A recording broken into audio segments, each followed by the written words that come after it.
Surprise, surprise, we're talking about delegation and hiring once again, guys, but we're going to keep drilling this point home. This is such a fundamental and crucial step to you growing your coaching business from a solo venture to something that can truly make a huge impact and leave a legacy, not only for yourself, but for the people who work in your team. My guest today, Tanika de Souza, she has hired a lot of people in her time from her first business, having over 100 employees about 15 years ago now.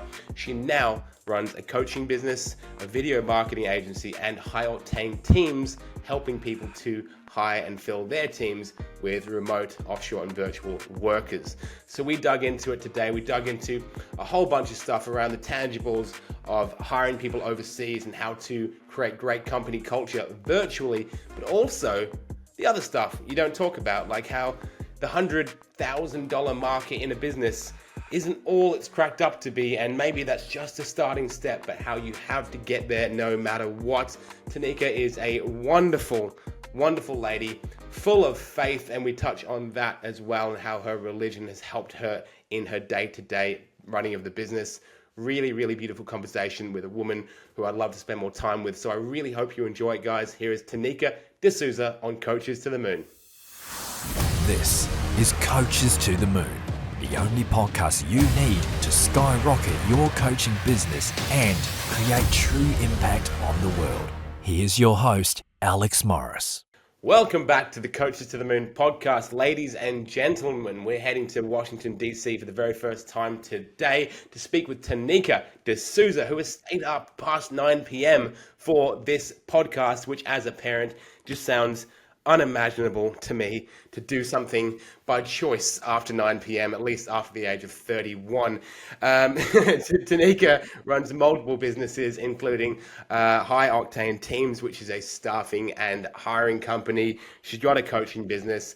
Her husband and her run some video marketing together, and generally, she is a lady who knows what's what. And she's been running businesses since the year I finished high school. So that's coming as a compliment, by the way, Tanika, not as a dig. How are you? So glad to have you on the show tonight. Thank you so much for having me, and welcome to DC. You get a little taste of it. Yes, it is late here. We are in summer. You guys are in what you're calling winter, so it's a lot of differences going on. And I am a mom, but my kids are older, so they literally just play on their phones, talk to their friends. They don't need me at late at night, so I'm perfectly fine.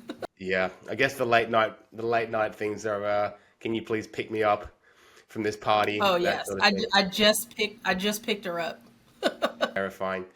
Terrifying stuff. As a dad of two girls, I'm not looking forward. Obviously, I'm looking forward to every day in some ways, but I'm not really sure how sort of 16 to 19 is going to go, because I probably wasn't the easiest kid at that age myself. Give me some pearls of wisdom before we jump into business, Tanika. Your daughter, is that the 24-year-old or the 18-year-old? So I have three kids. Daughter 24, son 18, and youngest daughter 16, going into her junior year of high school. Okay, sweet. So how are we navigating? Only the 16-year-old home. My son plays college football, so he left early August for football, and my oldest has her own home out of state, about 12 hours away. So you must be very proud. I am. I'm super proud, Mom. That's great. You know what's funny about America versus Australia is in Australia, everyone goes to college or university basically in the city where they live, and they live at home, and you make no money while you're at university. So everyone kind of works in a local shop, lives at home with mum and dad, gets the train kind of like 40 minutes into the city. But in America, everyone seems to just go across as far away as possible from their parents for 4 years. Yeah. My oldest was about 4.5 hours from home, so it was still a car ride, and my son is about 3.5 hours. So it's nice because I can go to his college football games and really just drive there and drive back if I want to in one day. But yeah, they're not super far, but staying at home while you're in college is not a part of the American college idea. No, I'm sure it definitely creates a lot more self-sufficiency, a lot more Yeah. ambition. I think that Hmm. yeah, I went to university for like 6 weeks in Australia. Wasn't for me, but I know that yeah, whether or not it is the style of education that we do here or the fact that I live in a nice-ish part of Sydney and it's, borderline impossible to rent, let alone buy anywhere without a very, very big salary and lots of savings. I'm not sure what it is, but everyone seems to just start life a little bit later here, and it could be the modern world. Like your 24-year-old owns a home. That's not happening in most states. But you also talked about this before, which is very interesting and brings me on to one of the first things I want to touch on quickly for context, because we're going to talk about coaches today. And while you do have your hiring and staffing company, you also coach yourself. And I asked you about your 100K challenge, where you're helping and empowering women to reach 100K turnover in their business. Yes. And you interestingly said to me that if you don't make $100,000 in Washington, D.C., you're basically broke, Yes. which is a pretty intense thing. Now, when you say that, are you talking about a $100,000 bring home salary or turnover in the business that then pays for staff and, expenses? What's up, guys? Alex here. If you're enjoying the episode, please don't forget to give us a subscribe on whatever channel or platform you're watching or listening to this. It really helps us to make an amazing show every week. Thank you so much. Back to the episode. So what we're experiencing in the US right now is, one, our minimum wage is really high. So if you're a kid, like my 16-year-old daughter, she has a job over the summer. She makes $15 an hour. Great. US, right? So that's a decent amount of money, but that's like a baseline salary. That's what you're paying a child. So if you start thinking about any adult with any kind of skills or experience, you're going to pay them a lot more money. So the employment market here is just really crazy. So people are demanding very high salary, but the cost of living in Washington, D.C. specifically is really, really high. So there's tons of places where you can live in other parts of the U.S. that are a lot cheaper than living here. But when you live in one of the major cities, and I believe this is, all over the world, right? There's certain cities that are definitely more expensive to live in. We just happen to have a lot of those in the US. And if you're not making six figures, it's really hard to survive because your rent, your car notes, like all the basic utilities, you're probably going to need at least about 60K just to take care of that. So if you want to now raise kids and, live a little more comfortably and eat a little better, you definitely need to be hitting more income. So it's just really expensive, and I just try to help people to get out of the mindset of survival and really getting into that place of thriving, right? So whether it's in your personal life or in your business, stop doing just the bare minimum to get by and figure out what does it take to optimize? What does it take to grow? What does it take to thrive so that you can live your own life, right? For a long time, I owned a bakery, and that was just literally blood, sweat, tears, cutting myself, injury, anything could happen, right? In a commercial kitchen, lots of hours. I had locations open in malls, so I was open every single day, every hour the mall was open. I had 4 locations, 1 franchise, and that's just locations. And then you still have kitchen, drivers, inventory staff, admin staff. It was just crazy. But the thing that I could have done was played small and just tried to bake cakes myself, take only orders that I could fill. Instead, I thought bigger about how can I employ people? How can I take what I'm making and magnify this process and magnify the experience for more people? And so that's what I help people do as far as a coaching mentality. It's one, a financial goal of thinking to at least that $100,000. but also you thinking outside of yourself and you growing and you really affecting your community. Because if you think about it, if I have 4 locations open, that's around the clock, tons of jobs, right? And I'm hiring different skills and management levels, all of that. So I feel like it's my responsibility as an entrepreneur to not just service myself and my family, but to make money to also increase jobs and to affect other people as well. I totally love that, because I'm at this point now in my business, and frequent listeners of the podcast, shout out to you, Mum. They'll know that I'm at a point now where, like 3 years ago, it was me, laptop, marketing for people. I managed my clients by myself. Now I've got about 13 staff, like eight of whom are full time. And for lack of a better word, I'm shitting myself because all the time, just like the amount of income that comes in just needs to flow into so many more people and support so many more families. But in that, I get so jazzed up by the fact that, it is supporting other people's families and lives.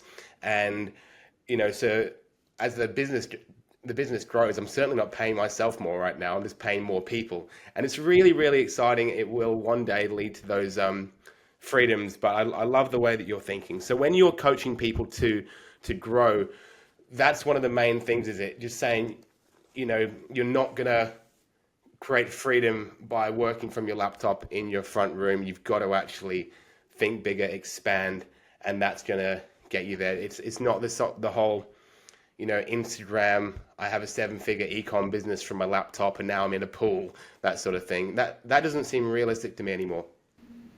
So I'm going to challenge it because I'm all about the work from anywhere lifestyle. Anybody who follows me knows that I literally travel all the time. So I just have all my business portable, right? When I coach, we just get on Zoom. I can do that from DC, Australia, Germany. It doesn't matter. You don't have to care where I am. I probably have to wake up in the middle of the night. But either way, the timing, like what you can do, I feel like we have way more options now than we did before. Nobody's kind of limited to a traditional job anymore. You literally can create what it is you really want to do and add your piece to the world. And it's not realistic to have anything that you don't work for. Right? So if you just think I'm going to record a few videos and now all of a sudden you're going to have hundreds of thousands of subscribers on YouTube, like that's not how it works. Like you definitely have to have marketing strategy and all those things. But are people making a lot of money on YouTube? Absolutely. They're making money on all the social media platforms, to be honest. And by doing other things like drop shipping, because my son does that. So he literally is like touching no products. He has his own staff doing most of the work, and he's there playing college football with a student income more than what I know adult people with families make. So all things are possible. That's my thing. I just want you to commit to something and stick with it until you've made at least $100,000. And then we can talk about like really revving the engine, right? I think that's important. I think that's very well put. And we definitely do, with this entrepreneurial spirit. We get that shiny object syndrome where we hear, Yeah. hang on, Tanika's son's doing drop shipping. I forgot about drop shipping. Yes. Maybe I'll go and do that. Wait a second, Yes. there's a new, Threads, maybe I'll be the first person to advertise on Threads or whatever, I had an idea this morning. I saw a business on Instagram where it was like just guys at a wedding going around shucking oysters, putting dressing on them, and then giving them to people like from a little ice bucket. I thought that is freaking awesome, because I came from catering as well. I've never seen like a live oyster shucker. So I messaged my friend who was an event planner. I was like, surely no one's doing this in Australia. She goes like, heaps of people do that. That's already a business. So, but we can't help but have that shiny object syndrome, and just saying, make 100 grand first. That's 10 grand a month.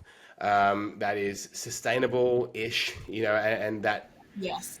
that's a start. Don't think about anything else until Yes. you've done that.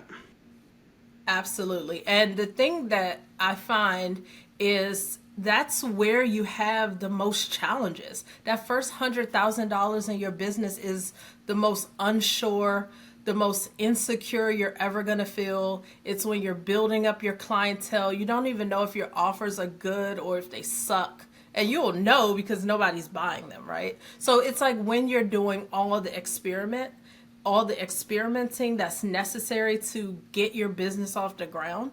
So to me, it's like some people feel like, oh, I'm going to wait until I'm making this certain amount of money before I get coaching, right? Because you're a coach, I coach people, and that's not the way it works. You're making the biggest decisions earlier in the business that help you build the confidence, build the clientele, build that email list, build your social media following, and you're going to do it on what? Like whatever you're just imagining every night when you go to sleep. Like to me, that's not the smartest idea. I know tons of people do it all the time, but at least follow podcasts like this or, help yourself and teach yourself along the way, but don't just believe that you're going to magically figure this all out on your own. So I'm a strong believer that first 100,000 is really a tough time, and when you need a coach that can really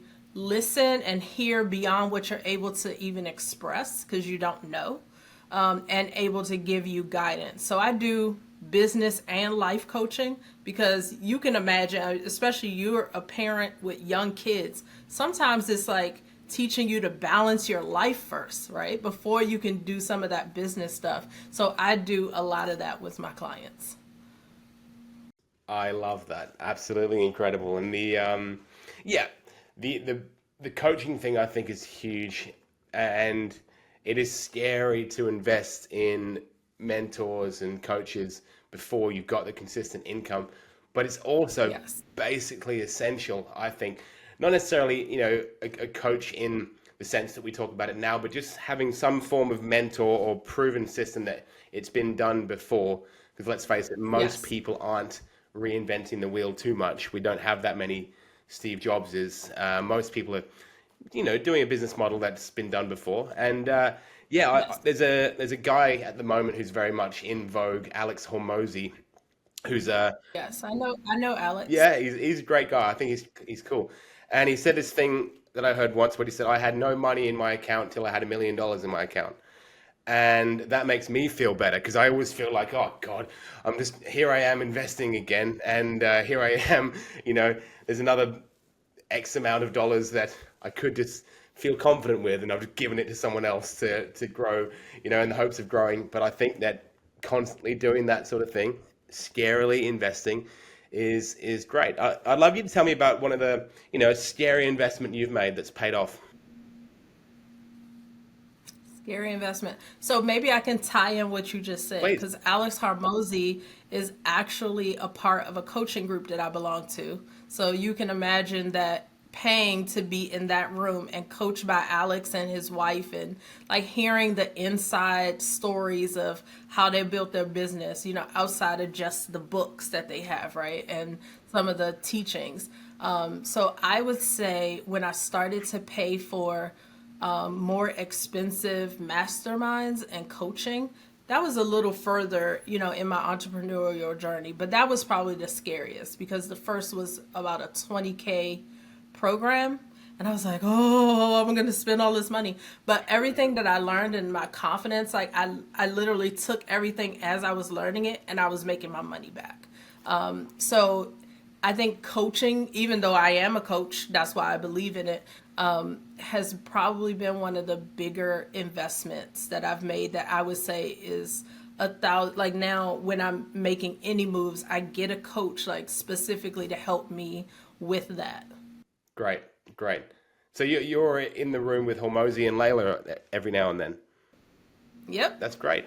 And I'll be with them possibly in January. They come to this big conference that we have in the U.S. called Traffic and Conversion. Mm-hmm. And after that conference is when we have the mastermind. So everybody else goes home, we stay, and it's like a whole like brain dump Love it. of all, we've learned so much from the conference, but then you get all this extra. That's great. I feel a little bit of, synchronicity with Alex Hormozy in that we both are bearded men named Alex, and generally, when I'm not on this podcast, I am wearing the flannel shirt and shorts nearly all the time and a cap because it's just easier. So that's great. Okay, awesome. Mentoring, coaching, and helping out your clients with thinking bigger and expanding. I'd love to just quickly touch on something I noticed on your social media.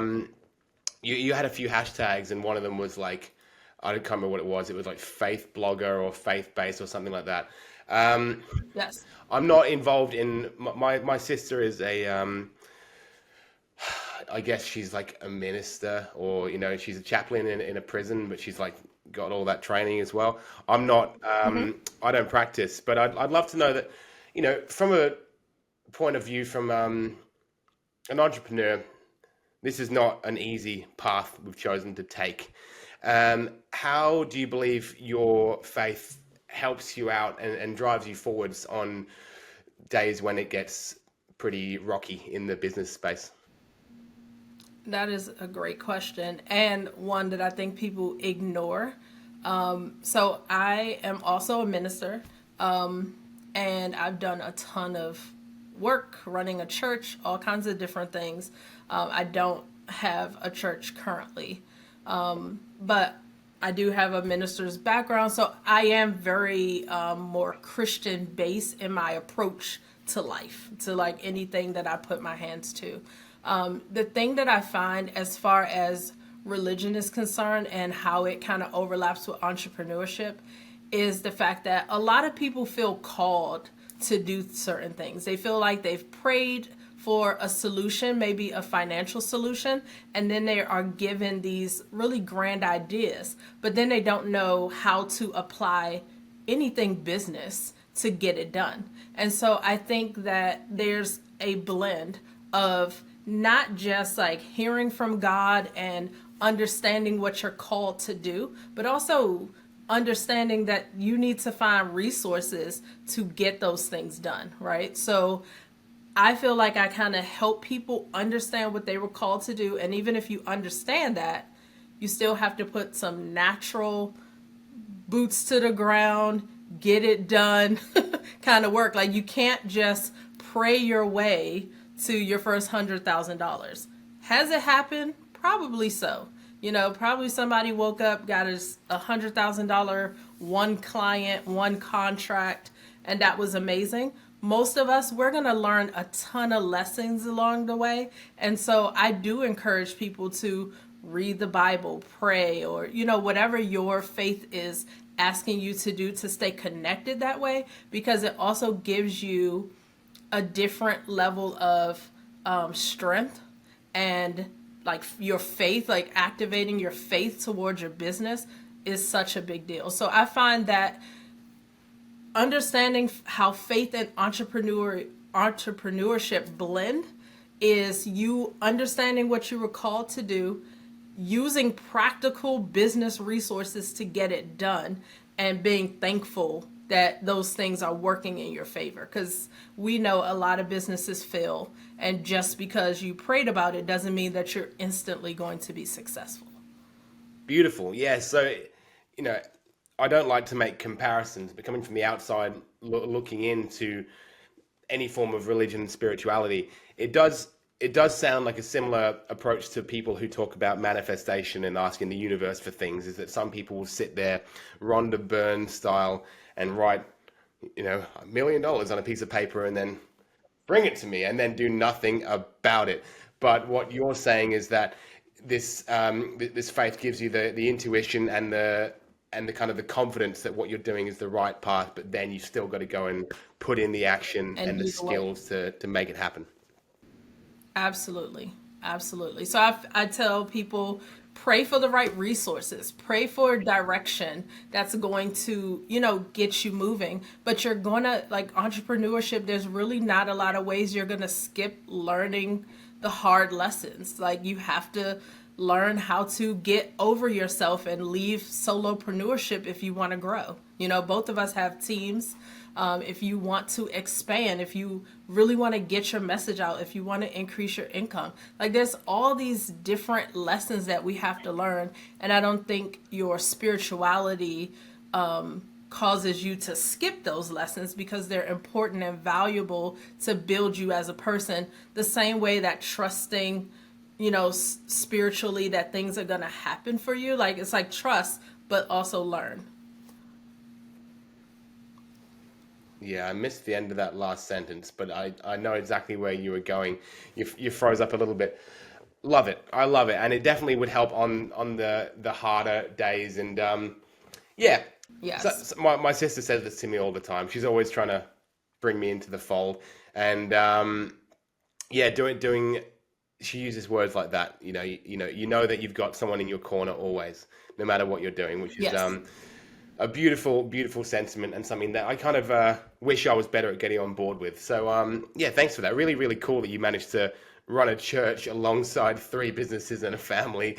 Well, the church was earlier than, the church was earlier than the businesses. But yes, I feel like even church is a business to a degree, right? You're still doing God's work, but there's like a ton of business that goes into church. And so I actually started doing consulting for churches, because a lot of them were really great at ministering, but horrible. Like the underbelly was terrible. And so just putting systems in place, that's actually where I started doing some of my first and early coaching. Well, you got to keep the lights on, right? You got to pay for the projector. You got to pay for the keyboard. Yeah, it's Yeah. it's little things, and they skip it because what is more important to them is, you know, talking to the people and being involved in their lives, and that can be a lot. But there's always a business side of it as well that has to be managed. Just like running a family, running a church, running a business. It's all the same thing. There's a big idea about impact and love, but then under the surface, the cogs have to keep on moving. And I know that for you, you've been trying to direct the conversation every now and then back towards your company, High Octane Teams, because I want to as well, because it is a really, really cool topic. We touch on a lot on this podcast, hiring and where to do so. You touched on before how expensive it can be to hire even, minimum wage roles in America for brick and mortar businesses. And I noticed that your company is a lot about hiring virtual teams, Yes. international teams, that sort of thing. Yes. And there's like price comparisons on your website. And so Yes. everyone knows, that you can hire in the Philippines and you're going to get someone who is going to be a lower hourly rate. And a lot of my teams in the Philippines, and they are, far more talented and hardworking than I am. And so I love them to absolute bits. But something that I get, I've had come up a few times lately when I've recommended clients of mine go and find a virtual assistant overseas, that sort of thing, is them saying, I don't feel right hiring someone just because they're cheaper, or I don't feel right, just trying to find someone who I pay so little. And I'd love to hear your take on that, because I obviously see it differently. So what's your take on the fact that, hiring overseas is mostly a financial and cost-cutting decision? So I'm gonna tell you a story, and my husband's gonna be so proud of me because he leads everything with stories, right? And I just get to the point, right? But the story is, I just recently found a journal early in my entrepreneurial journey. So I've been an entrepreneur for over 14 years. And one of the bigger things that I wanted to do was to be an employer. I really wanted to affect other people's lives by being able to give them a job. So as I described earlier, I had that bakery. That's where I supplied the most jobs that I've ever supplied, because every single year I had over 100 employees. Not hard to do when you have mall employees, you always have tons of turnover there. But then all my kitchen staff, drivers, seasonal workers, like it was just crazy. But 100 a year, average, and more most years. But the thing that is happening for me now is when I realize the impact that I make hiring internationally, right? So yes, you can say this person's on this job board and they only ask for $3 an hour or $5 an hour. That's ridiculous, especially when I just shared that my 16-year-old daughter makes $15 an hour because that's the minimum wage in my city, right? So 16 years old in high school, $15, but now you're going to pay this person who has skills $5 US. What we're missing here is how that money translates in that culture. So I hire as well a lot from the Philippines. I currently have under 30 hired, like kind of on my bigger team.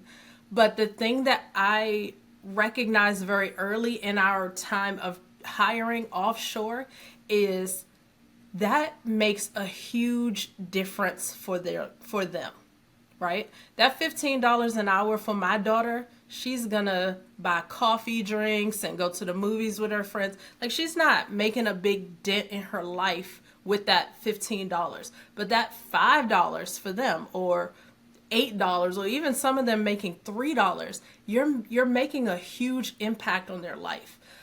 Very early in hiring, I would hear one of the young ladies was a single mom, and she said that she was finally able to make enough money and save, and so she could move her kids to a safer neighborhood. Like, come on, right? She got to move to a safer neighborhood. When she got there, she was doing well with us. She got a raise. She moved to a bigger space. She now has a washer and dryer in her place as a single mom, which is like amazing because now she doesn't have to manage her 2 boys, leaving the home, all these different things. Like, she can do laundry in her house. And these are things that I take for granted, right? I have laundry near my master bedroom. Like, it's like, I don't think about laundry. I just go drop it in. I hear the thing go off. There's so many things that we have that are luxuries that are not basic in other places. And so I look at it from a different perspective. I'm empowering them to change their life financially, change their children's life.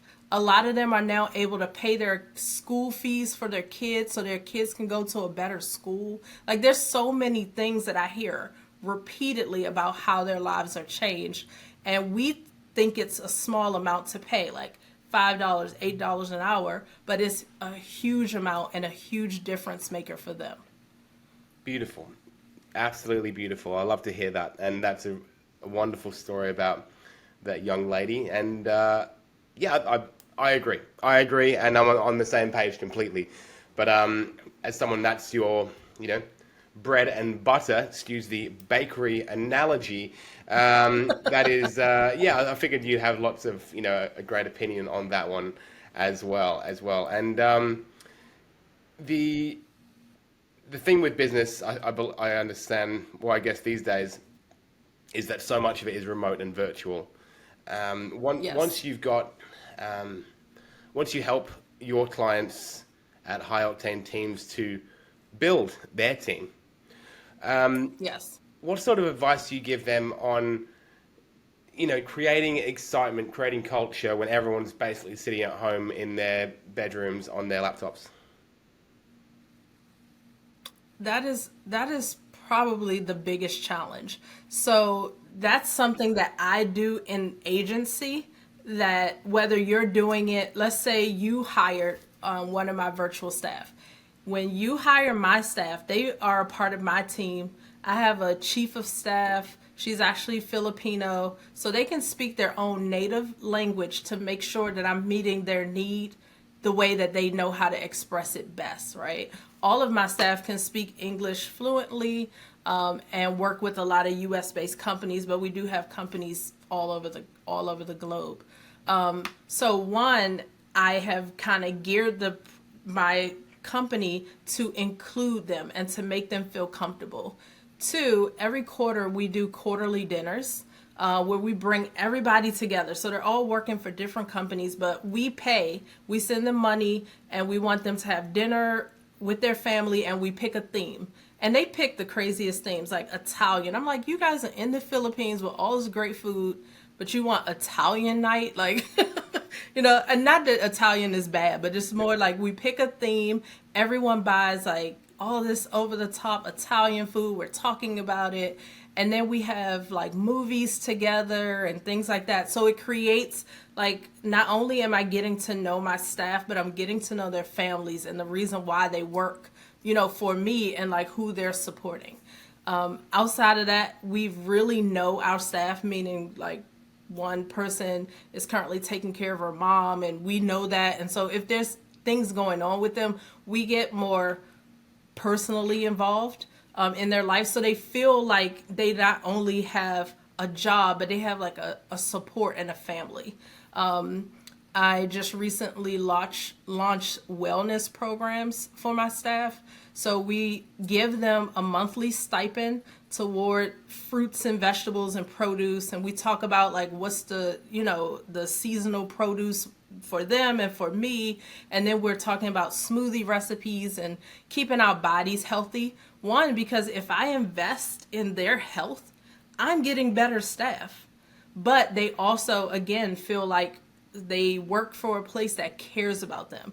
And so to me, that's the advantage of, they didn't necessarily ask for a whole lot of money to be paid, but here's all these other ways that I can invest in their life that keeps them kind of glued in to the company. So that's how I build company culture. I decided the things that I cared about, and what I cared about was helping them live a better life. So whether that was physical, like we give them money when it's their kid's birthday for their kids' like college fund. So we do all these different things to invest into them.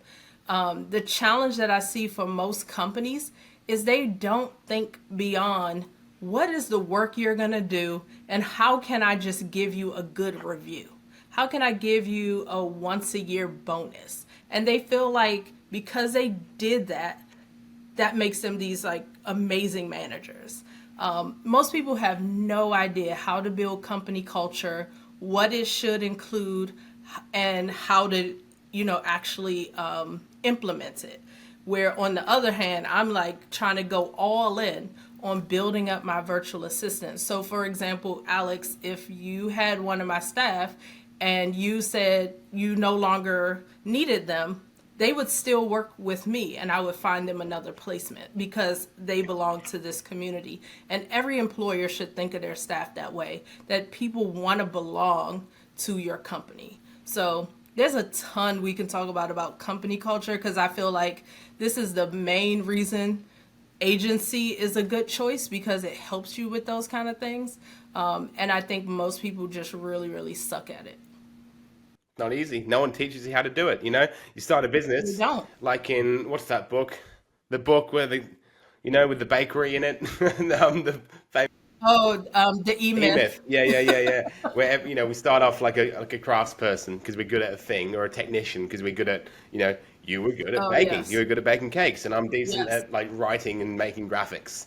But no one teaches you Yes. how to hire staff. I was quite lucky because I had a cafe, 10 years ago, and in the cafe it was quite easy to basically hire someone to make coffee when we were a bit too busy, and then there were like 3 or 4 of us, and that was relatively easy, but not a very complex business model. But hiring's a scary first step, because firstly, the financial thing that can be kind of wiped off the table by hiring offshore, which is great. Training is one thing that not everyone's taught how to do. I know I have a good friend now, he's got maybe 30, 40 staff, and I do not believe he's very good at it at all. He's got 2 very successful businesses, but I used to work with him, and this guy struggles with staff retention always, because he pays them really well, and he takes them out for dinners and stuff like that, but just like communication training was really kind of lackluster. No one teaches you how to do it. And then what scares me Yes. is people coming to work, and then because I don't have the systems in place to actually make sure they've got a great, a lot of stuff to do, they're sitting there feeling unfulfilled, not useful, bored, and that's actually Yes. scary for me as well. So yeah, that's a whole nother conversation, and Yes. there's so much stuff to talk about. I suppose I really, really enjoyed the fact that you're talking about that company culture, because I suppose that is something that people need to think about a lot more as their team grows. But you first need to circle back to the beginning of the conversation, get out of the headspace that this is going to be a solopreneurial endeavor, because you don't really think about company culture when you're starting by yourself, do you? You think about, okay, yeah, I can take my laptop down to the beach and have a coffee and an acai bowl while I do my coaching Yeah. calls for the week. Yes. And then you take your phone, another day at the office, lol. And then that's kind of how it is. So I suppose not so much of a question, but that's just a thought from my end that, yeah, it's a scary, scary journey. What would you say to people who are thinking of getting that, first full-time skilled staff member on their team, but they're really struggling to make that jump? So especially in the coaching space, a very easy first hire is going to be like your executive assistant or just an admin assistant. Somebody who's going to help you manage the mundane tasks that have to get done, right? So that doesn't take mentally a whole lot. Like you're not training another coach. You're not giving away your trade secrets. You're literally having them like send email reminders or reply with basic information when your clients have questions, things like that, or even organize your emails so that you can be more efficient when it's time for you to respond. Like exactly what's needed and you can get those things done. So I think that is a very easy first step. The biggest struggle I see though is a lot of people say that they have a business. But in my opinion, you are a business owner when you have a system that actually works for you. So if you are a solopreneur with an actual business, you are running the system, right? Where what most people are is they're solopreneurs who are winging it every day. You have no systems in place. You don't have a process for how to actually attract your ideal client, how to speak their language, how to onboard them to your program. You might have the basic stuff like your website is up, they can click the link, they can pay, they can book to be on your calendar, but after that, you're literally just kind of making it up as you go. Some people have the next step. Here's my proprietary system. That's in your brain. And you customize it for every single person, and you call that a really great thing because you're customizing, you're a coach, and you don't just give people cookie cutter stuff and you're proud of it. But what you don't have is a system that you can then bring other people on board to help you run. You don't have an engine. So my company is intentionally called High Octane Teams because you need an engine that's going to run and perform well. I love cars. I like engines. I like powerful stuff. I drive SUVs. And I will get the biggest engine possible, except I also like hybrids and electrics. So I'm at a dilemma right now, right? But the point is, you don't have systems. So I can help you build those systems, or you need to start hiring someone who's going to write SOPs, pull all this stuff out of your head, and actually help you start building a business so that you can run it more efficiently and build it to the income level that you want. Do you want to stay until midnight and dig into creating systems for a business? Because my goodness, Oh Tanika, my that's what a rabbit gosh. hole you've just opened up. But Yes. for one little tangible tip for people that I've just gotten off the back of what you just said, systemizing, because taking a system out of your head and giving it to your team, Whoa, big one. What I do is basically every time I need to do a new thing for a client that no one else knows how to do yet, I just do a screen recording on Loom and then just send that off to one guy and he turns it into an SOP, standard operating procedure. So we've got like a Google document with the steps. You can also go to ChatGPT and just say, hey, how do I set up a Stripe account? That sort of thing. And then it just does that. We take that, customize it, brand it up, SOP. Everyone in the business knows how to do it now. So, Tanika, So go ahead, please. I'm gonna take you one more step Please. because you have done like what so many people just struggle to do, right? So it's in your head. Do the recording.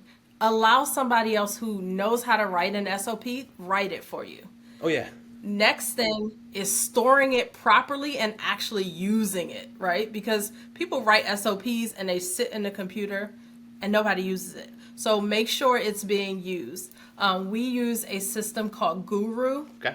Guru, and that is actually a storage for SOPs. So it helps you organize it, keep everything straight, because the last thing you want to do, Alex, is get it out of your head, forgot you did that, and basically do it over a second time, and you're likely to do it differently. So now you have conflicting things, right? So here you just build your library in Guru and everybody can access it. You say, if it's something simple like email management or calendar management, everybody gets that. But if it's video editing, that only goes in production team or whatever, wherever it belongs in your organization. So that's like my next step, to keep it all organized and to use it, right? Don't just get it out your head, use it. I love it. I love it. Yeah, I went yesterday. We had I've got a new lady working on building ads and she had to do a new tech thing. So I searched how to build a custom conversion in my screen recordings. And I had like 3 videos called that, all from like 6 months apart. So I've clearly done exactly what you told me not to do and just redone things as time goes on. Yes. What a beautiful, beautiful implementable piece of advice to finish off the podcast, because while I am having the time of my life talking to you, Tanika, it's late at night. It's late at night for you, and I want you to preserve that beautiful energy and voice for your business and your family tomorrow. So it's been a real pleasure talking to you tonight for you, and really hope you've enjoyed your time on the show. Thank you so much for having me, Alex. And hopefully you'll get to meet Alex Hormozi. That might be a really great thing for you. I think he might be... Come over to the U.S. in January. Well, I've been invited to the US a couple times this year, but it's just like, it's hard enough to get, a night off to go and see the football and leave my wife with 2 3-year-olds, let alone traveling over to Los Angeles or wherever it is. So I'm cool with that part of my life coming in a few years' time, to be honest. Yeah.